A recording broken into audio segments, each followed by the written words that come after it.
اللي أسس لارك هو راجل اسمه جاستن وانج، واللي ألهمه يعمل كده هو هدفه إنه يبتكر تكنولوجيا توفر للناس مية صالحة للشرب بطريقة سستينبل ودايمة. تفهم من الكلام ده إن لارك مش مجرد إزازة مية تصلح لإعادة استخدام، بس هي كمان أول إزازة مية في العالم تكون بتنظف نفسها أو سيلف كلينينج، هتنقي المية وتمنع الريحة والبكتيريا اللي كلنا بنكرهها. في الريفيو ده هشرح لكم أكتر عن التكنولوجيا المستخدمة في الإزازة دي، وهكلمكم عن أداء إزازة المية اليو في دي خلال اليوم. اليو في سي تكنولوجيا مستخدمه في الغطاء بتشيل لغايه 99.9 من بكتيريا، ونفس الكلام من الفيروسات في الادفنشر مود. يعني انت هتقدر تعقم اي ميه تلاقيها في الشارع وتشربها وانت مطمن. حد هيجي يقول لي ايه اهم الحاجات اللي تفرق بين ازازه اللارك السيلف كليننج دي واي ازازه تانية معزوله؟ اللارك ووتر بوتل بتنظف نفسها باليو في سي تكنولوجي، لكن الازازه التانية العازله صعب انها تتنظف تماما، وكمان تشيل الريحه الوحشه اللي بتظهر مع الوقت. كمان ازازه ميه لارك بتنقي الميه، الازايز العازله العاديه طبعا ما تقدرش تعمل كده. طب اللارك ووتر بوتل دي بتشتغل ازاي؟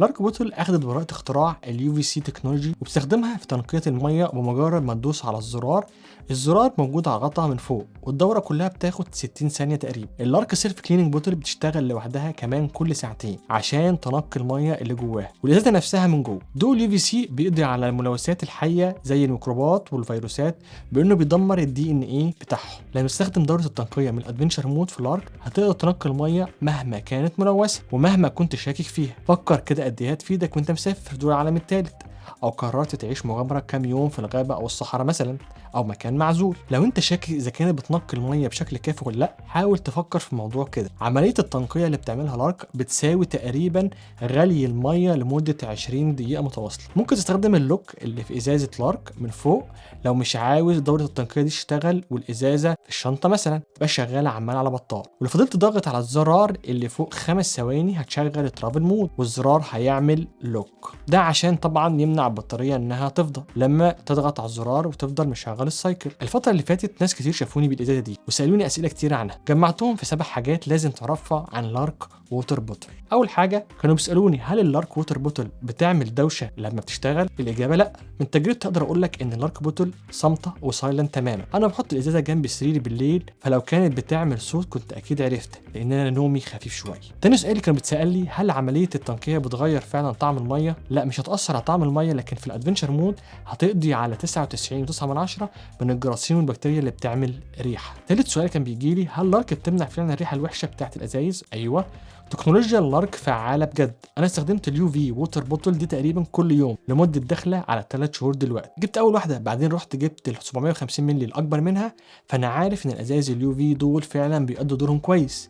استخدامها سهل جدا لانك مش هتحتاج تغسلها كل شويه بسبب الريحه اللي بتظهر مع الوقت زي اللي موجوده في الازاز العاديه. ممكن بس تغسل غطا كل شهر او حاجه لان ضوء اليو في سي بيبقى صعب يوصل للجزء ده. رابع سؤال كان بيجي لي ايه هي اليو في سي ليد تكنولوجي دي؟ شرايح اليو في ليد في لارك حجمها اصغر وفعاله اكتر وامنه اكتر، ما فيهاش زئبق، واقتصاديه اكتر لو كنتها بتكنولوجيا اليو في العاديه معتمده على الزئبق. في 2 مودز للتنقيه هتلاقيهم في كل الموديلز بتاعه اللارك ووتر بوتل. اضغط مره عشان تشغل النورمال مود وده بياخد 60 ثانيه عقبال ما يخلص السايكل بتاعته. اضغط مرتين عشان تشغل ادفنشر مود بياخد 3 دقايق. حد هيقول لي ايه اللي انت بتقوله ده؟ ايه الفرق بين النورمال مود والادفنشر مود؟ جرعه اليو في سي بتكون 3 اضعاف في الادفنشر مود. في النورمال مود الجرعه اللي بتوصل لميه بتكون 1200 يو دبليو في الثانيه، في الادفنشر مود بتكون تقريبا 3000 يو دبليو في الثانيه. واحد هيقول لي على كده بقى البطاريه دي بتفضى كل شويه، طب هي بتعيش قد ايه؟ اقول لك ان شحن مره واحده بيخليها تقعد من شهر ل2 في النورمال مود، وده بيكون فيه من 3 ل4 دورات تنقيه في اليوم، وبتقعد من 10 ل 12 يوم في الادفنشر مود، وفيها مؤشر هينور لما البطاريه تبقى ضعيفه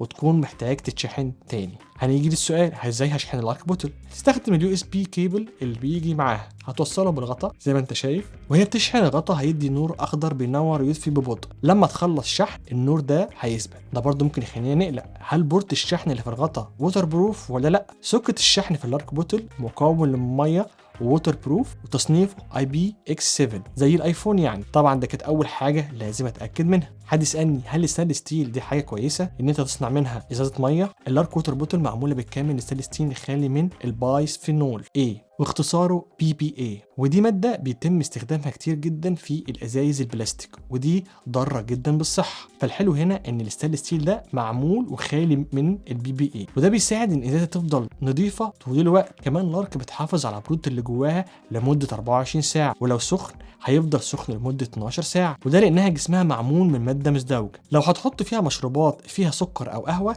يبقى الاحسن ان انت تنضفها بايدك وما تعتمدش على دورة التنقية بس. سابع حاجة محتاج اقولها لكم، على الاغلب هتحتاج الغطا الليميتد اديشن لارك سليف، اللي هو مش ليميتد اصلا، هو اسمه كده بس على فكرة، معمول من النيو برين، ومعاه حزام جلد من مواد نباتية. نفعني كذا مرة، مثلا ببقى شايل كذا حاجة باخده بشبكها في الحزام او بشبكه في شنطتي. تقدر كمان تفصل الستراب اللي فوق ولو مش عاوز غير السليف والهاند ستراب الصغير. السليف بيحمي الازازة من اي خربشة، فوانت مسافر بيها او انت بره مش هتحتاج تقلق على ازازة لارك الغالية بتاعتك. انا اخدت بالي ان كان في كام خدش على الازازة بتاعتي، فبقيت حاطط السليف عليها طول الوقت. ده كمان هيخليها ما تعملش صوت وانت بتحطها على اي سطح ناشف. ده طبعا بسط مراتي لما بصحى بالليل اشرب وارجع على الكوميدينو في هدوء تام. طبعا السليف جودته عاليه جدا زي الازازه بالظبط، والحلو كمان انه ووتر بروف. الاحجام والالوان المتاحه في لارك ووتر بوتل بتيجي في حجمين. اللارك سيلف كليننج بوتل بتقدر تختار بين موديلين، ال 500 مللي او 750 مللي. الحجمين نفس الجوده العاليه، لكن انت تختار بناء على تحتاج تتحرك بميه قد ايه معاك، وانت ناوي تدفع كام